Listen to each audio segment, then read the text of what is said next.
Good morning everybody. मैं हूं doctor Nikhat Nasreen और आज मैं आप लोगों को बताने वाली हूं मेडिकल टर्मिनेशन ऑफ प्रेगनेंसी के बारे में कि ये किस तरह से किया जाता है, किस केस में हम कर सकते हैं, इसका लीगल लॉ क्या है, इस किस एक्ट के अंदर आता है और किन किन टर्मिनेशन के इंडिकेशन को हमें नोटिस करना चाहिए और कहाँ हमें मेडिकल टर्मिनेशन कराना चाहिए।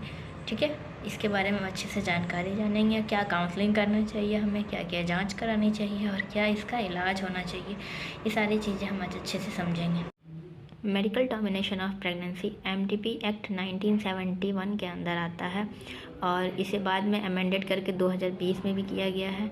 इसका लीगल एस्पेक्ट क्या होता है एबॉर्शन का, तो पहला होता है कंसेंट ऑफ वुमेन, यानी हमें वुमेन की मर्ज़ी जाननी चाहिए। जिसका हमें एबॉर्शन करना है उसका मर्ज़ी जानना बहुत ज़रूरी है। दूसरा चीज़ है हमें किससे कराना चाहिए, तो हमें कभी भी क्वालिफाइड रजिस्टर्ड मेडिकल प्रैक्टिशनर के द्वारा ही ये कराना चाहिए और रजिस्टर्ड प्लेस पे ही कराना चाहिए। ठीक है, तीसरे चीज़ का हमें ध्यान रखना जो कि इंडिकेशन ऑफ टर्मिनेशन।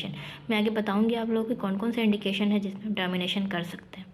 नेक्स्ट आता है एमटीपी अमेंडमेंट 2020 कहता क्या है, तो ये कहता है कि एमटीपी अलाउड टिल 24 वीक्स, मतलब ये कब तक अलाउड है, 24 हफ्ते तक अलाउड है। ठीक है, till 20 weeks 1 registered medical practitioner का ज़रूरत है। अगर 20 हफ्ते के अंदर का हो तो उसमें एक ही रजिस्टर्ड मेडिकल प्रैक्टिशनर का ज़रूरत पड़ता है और अगर 20 से 24 हफ्ते का होता है तो उसमें 2 मेडिकल प्रैक्टिशनर का ज़रूरत पड़ता है। ठीक है, इंडिकेशन ऑफ टर्मिनेशन क्या है, इंडिकेशन ऑफ टर्मिनेशन है in order to save the life of the pregnant women.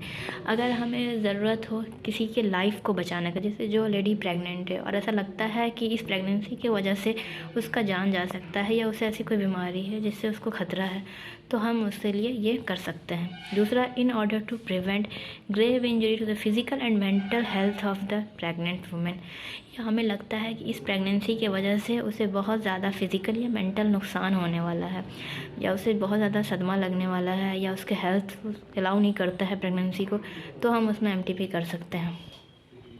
In view of substantial risk that the child was born, it would suffer from such physical or mental abnormalities as be seriously handicapped.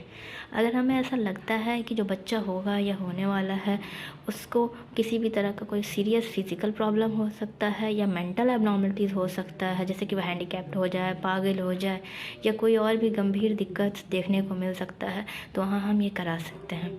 Next, as a pregnancy is alleged by pregnant women to have been caused by rape, या फिर अगर कोई lady rape की वजह से pregnant हुई हो तो उसे भी हम इजीली एमटीपी एक्ट के द्वारा एमटीपी कर सकते हैं, क्योंकि इससे भी उसे मेंटल हेल्थ पे असर पड़ेगा और उसको सर्वाइव नहीं कर सकेगी इस प्रेगनेंसी के साथ। Next, as the pregnancy has occurred as a result of failure of any contraceptive device और method use by women and her his partner for the limiting the number of children, अगर कोई couple अगर पहले से किसी तरह का contraceptive device का इस्तेमाल कर रही है या टैबलेट्स ले रही हैं या कोई भी मेथड का इस्तेमाल कर रहे हैं, उसके फेलियर की वजह से वो कंसीव कर गई है, तो वहाँ भी हमें एमटीपी करना अलाउड है, क्योंकि उससे जो चाइल्ड होगा वो नॉर्मल चाइल्ड होने का चांसेस कम होता है।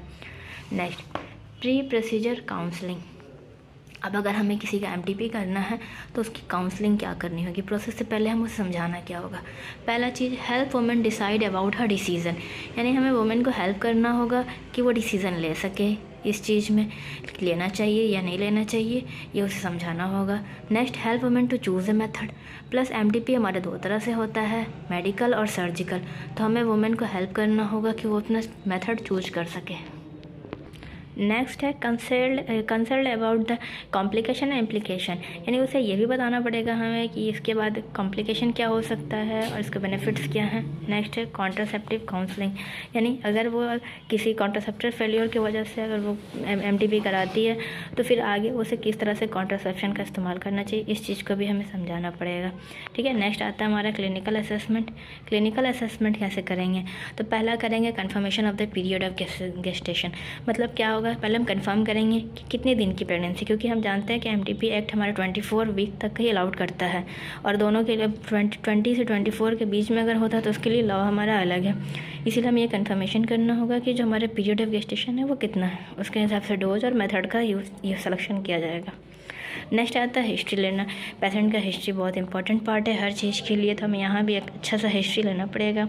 नेक्स्ट है जनरल फिजिकल एग्जामिनेशन। पेशेंट को फिजिकली एग्जामिन करना होगा, BP, pulse, respiration and other जितने भी हमारे एग्जामिनेशन रिक्वायर्ड हैं एमटीपी के लिए हमें करना पड़ेगा। Next pelvic examination. Pelvic examination में हम क्या करेंगे कि सर्विक्स हेल्दी है या अनहेल्दी है, किस कंडीशन में है। Next decrease size and position of the uterus, कि कहीं ये साइज़ और पोजीशन ऑफ यूट्रस डिक्रीज़ है या नॉर्मल है, इंक्रीज़ है या नॉर्मल है। एडनेक्सल मासेस, टेंडरनेस और रिस्क ऑफ एक्टोपिक। नेक्स्ट देखना होगा कि किसी तरह का कोई मास तो नहीं है, कोई ग्रोथ तो नहीं है, ट्यूमर या कुछ और की वजह से तो ऐसा नहीं लग रहा है, या इसके अलावा प्रेगनेंसी के अलावा कुछ और एबनॉर्मलिटीज़ तो अवेलेबल नहीं है हमारे यूट्रस या ओवरी में। नेक्स्ट टेंडरनेस तो नहीं है, छूने पर उसको पेन तो नहीं हो रहा है किसी तरह का। And then last of is the risk of ectopic, क्योंकि एक्टोपिक प्रेगनेंसी में हम एमटीपी नहीं कर सकते, एमटीपी करेंगे तो ट्यूब फट सकता है, ठीक है। नेक्स्ट हम इन्वेस्टिगेशन क्या कराएंगे, ये तो हमारा हो गया क्लिनिकल असेसमेंट। इसके बाद हम इन्वेस्टिगेशन जो करेंगे उसमें मोस्ट इंपॉर्टेंट इन्वेस्टिगेशन होता है हमारा यूएसजी, क्योंकि यूएसजी से हमारा गेस्टेशन पीरियड भी कंफर्म हो जाता है और सस्पिशन भी खत्म हो जाता है कि एक्टोपिक है या नहीं है।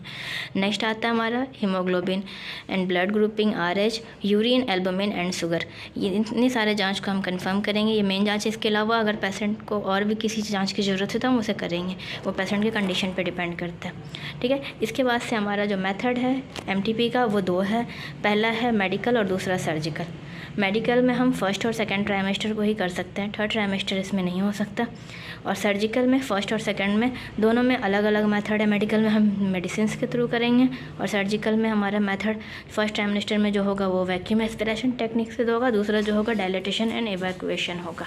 इसके बाद का डिस्कशन हम नेक्स्ट वीडियो में करेंगे कि एमटीपी जो हमारा मेडिकल टर्मिनेशन ऑफ प्रेगनेंसी कैसे किया जाता है, मेडिकल इसके थ्रू, और दूसरा सर्जिकल इंड्यूस एबॉर्शन कैसे होता है। दोनों में जो डिफरेंस है हम बताएंगे और उसका मेथड बताएंगे, ये इसके लिए हम नेक्स्ट वीडियो में देखेंगे। इस तरह के और भी वीडियोज़ को देखने के लिए मेरे चैनल को सब्सक्राइब कर लें। Thanks for watching.